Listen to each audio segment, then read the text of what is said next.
नमस्कार और स्वागत है आज की इस नए एक्सप्लेनर में। पिछले सेशन में हमने वैदिक सिविलाइजेशन को कवर किया था, राइट? तो आज हम एंशिएंट हिस्ट्री के उस फेज में एंटर कर रहे हैं जो सच में एक गेम चेंजर था, 6th सेंचुरी BC।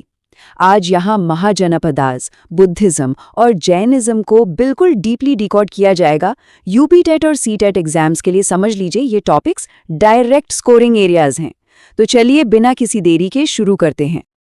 आज का हमारा रोड मैप एकदम सेट है। नंबर 1 महाजनपदास, उसके बाद गौतम बुद्ध का जीवन, तीसरे नंबर पर महावीर स्वामी और जैनिज्म, फिर आएगा एक quick Buddhism versus Jainism comparison और आखिर में एग्जाम वाले इंपॉर्टेंट MCQs की प्रैक्टिस। चलिए आते हैं पहले सेक्शन पर। 1 महाजनपदास, ये एंशिएंट इंडियन हिस्ट्री का एक मैसिव पॉलिटिकल शिफ्ट था। तो 6th सेंचुरी BC आते आते भारत का मैप बिल्कुल बदल गया था। छोटे कबीले अब बड़े टेरिटोरियल किंगडम्स बन गए थे, जिन्हें महाजनपदास कहा गया। टोटल 16 बड़े राज्य थे उस वक्त। कौशल, अवंती, वत्सा, इन सब का नाम तो सुना ही होगा, लेकिन इन सब में एक क्लियर विनर था, मगध। राजगृह और बाद में पाटलिपुत्रा इसकी कैपिटल रही। पर सोचिए, मगध ही इतना पावरफुल क्यों बना? इसके पीछे 3 सॉलिड रीजंस थे। पहला, वहां की जमीन बहुत फर्टाइल थी, मतलब एग्रीकल्चर सुपर स्ट्रांग। दूसरा, आयरन यानी लोहे की खोज, जिससे शार्प वेपन्स और खेती के टूल्स बने। और तीसरा, एक बहुत ही मैसिव और स्ट्रांग आर्मी। बस इन्हीं फैक्टर्स ने मगध को उस दौर का अनडिस्प्यूटेड सुपर पावर बना दिया। अब वक्त है थोड़े एक्टिव रिकॉल का। एक क्विक एग्जाम टिप क्वेश्चन यहाँ पर। इन 16 महाजनपदास में सबसे पावरफुल किंगडम आखिर कौन सा था? फटाफट याद करने की कोशिश करते हैं। एग्जैक्ट आंसर है मगध। ये फैक्ट तो यूपी टेट एग्जाम्स में सीधे सीधे पूछा जाता है, इसलिए इसे अपने दिमाग में बिल्कुल लॉक कर लीजिए। आगे बढ़ते हैं। सेक्शन 2 गौतम बुद्ध। यहाँ किंग्स और किंगडम्स की पॉलिटिक्स से निकलकर हम एक महान स्पिरिचुअल रेवोल्यूशन की तरफ चलेंगे। गौतम बुद्धा के लाइफ का सफर स्टेप बाय स्टेप समझते हैं। स्टेप 1, इनका जन्म लुम्बिनी में हुआ। बचपन का नाम सिद्धार्थ था और पेरेंट्स थे शुद्धोदना और महामाया। स्टेप 2, उन्होंने 29 साल की उम्र में अपना घर त्याग दिया। इस महान निष्क्रमण को ध्यान से सुनिएगा, महाभिनिष्क्रमण कहा जाता है। स्टेप 3, बोध गया में कड़ी तपस्या के बाद उन्हें एनलाइटनमेंट यानी ज्ञान की प्राप्ति हुई। और स्टेप 4, सारनाथ में उन्होंने अपना पहला उपदेश दिया। इस इवेंट को धर्मचक्र प्रवर्तन कहते हैं। ये चारों पॉइंट्स एग्जाम के पर्सपेक्टिव से एब्सोल्यूट गोल्ड हैं। बुद्धा की टीचिंग्स एग्जैक्टली थी क्या?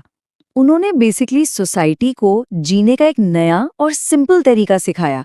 उनके कोर प्रिंसिपल्स थे अहिंसा, मतलब किसी भी जीव को नुकसान न पहुंचाना, और सत्य यानी हमेशा सच बोलना। लेकिन उनकी सबसे बड़ी टीचिंग थी मिडिल पाथ यानी मध्यम मार्ग। उनका सीधा सा फंडा था कि ना तो एक्सट्रीम तपस्या में जाओ और ना ही एक्सट्रीम भोग विलास में, एक बैलेंस बनाकर चलो। और याद रखिए, उनका सेक्रेड सिंबल धर्मचक्र इसी निरंतरता को दर्शाता है। चलिए एक और प्रैक्टिस क्वेश्चन, एग्जाम के लिए डायरेक्ट टिप। बुद्धा को अपना ज्ञान यानी एनलाइटमेंट कहाँ प्राप्त हुआ था? सही जवाब है बोध गया। ये एक हाई प्रोबेबिलिटी क्वेश्चन है जो बार बार आता है, सो इस लोकेशन को पक्का याद रखना है। अब आते हैं तीसरे सेक्शन पर। 3 महावीर स्वामी और जैनिज्म। देखिए, उस वक्त सिर्फ बुद्धिज्म ही आगे नहीं बढ़ रहा था, एक और बहुत स्ट्रॉन्ग पैरेलल मूवमेंट भी चल रहा था। जैनिज्म में स्पिरिचुअल टीचर्स को तीर्थंकर बुलाया जाता है और इस परंपरा के 24th तीर्थंकर थे महावीर स्वामी। बिहार के कुंदाग्रामा में जन्मे महावीर स्वामी ने जैन फिलॉसफी को फॉर्मलाइज करने में सबसे बड़ा रोल प्ले किया। उनका मेन गोल क्या था? लोगों को एकदम सिंपल लिविंग और स्ट्रिक्ट नॉन वायलेंस के मार्ग पर चलना सिखाना। जैनिज्म के बेसिक पिलर्स या सिद्धांत क्या थे? ये थे अहिंसा, सत्य और अपरिग्रह।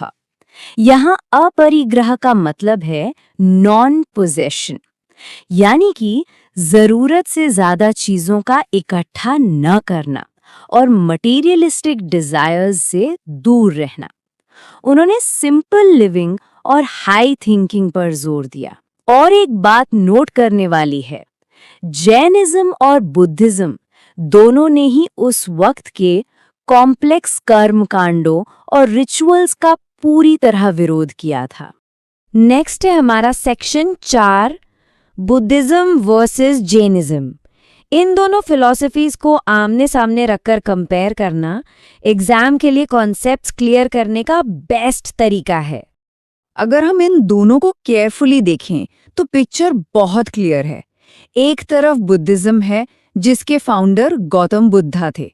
उन्होंने मिडिल पाथ सिखाया और सारनाथ का नाम उनके पहले उपदेश के लिए फेमस है। दूसरी तरफ जैनिज्म है जिसके 24 तीर्थंकर महावीर स्वामी थे। इनका फोकस स्ट्रिक्ट अहिंसा यानी बहुत ही कठोर अहिंसा पर था और इनका जन्म कुंदग्रामा में हुआ।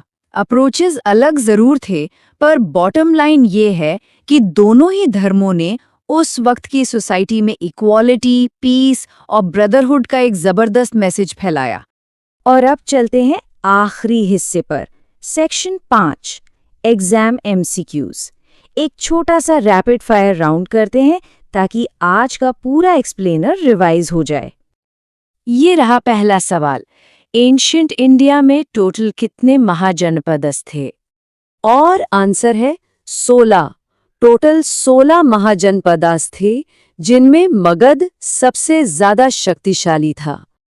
क्वेश्चन नंबर 2, गौतम बुद्ध का बचपन का नाम क्या था? ये बेसिक बट बहुत इंपॉर्टेंट फैक्ट है। आंसर है सिद्धार्था। परफेक्ट। चलिए नेक्स्ट क्वेश्चन देखते हैं। क्वेश्चन नंबर 3, बुद्धा ने अपना पहला उपदेश कहाँ दिया था, जिसे धर्मचक्र प्रवर्तन भी कहते हैं? बिल्कुल सही, सारनाथ में। ये प्लेस हमेशा के लिए हिस्ट्री में इमॉर्टल हो गई। और आज का आखिरी सवाल, जैनिज्म के 24वें तीर्थंकर कौन थे? सही जवाब, महावीर स्वामी। तो इस एक्सप्लेनर में हमने 6th सेंचुरी बीसी के इस पूरे पॉलिटिकल और स्पिरिचुअल लैंडस्केप को अच्छे से डिकोड कर लिया है। पर जाते जाते एक सवाल छोड़कर जा रहे हैं। इन दोनों फिलॉसफीज ने जो अहिंसा का इतना पावरफुल मैसेज दिया, वो आगे चलकर हिस्ट्री के सबसे माइटी मौर्य एम्पायर और सम्राट अशोका को कैसे शेप करेगा? ये अपने आप में एक बहुत ही माइंड ब्लोइंग कहानी है, जिसे हम अगले हिस्से में कवर करेंगे। अगर इस सेशन से एग्जाम प्रिपरेशन में मदद मिली हो तो पढ़ाई जारी रखें। मिलते हैं अगले एक्सप्लेनर में।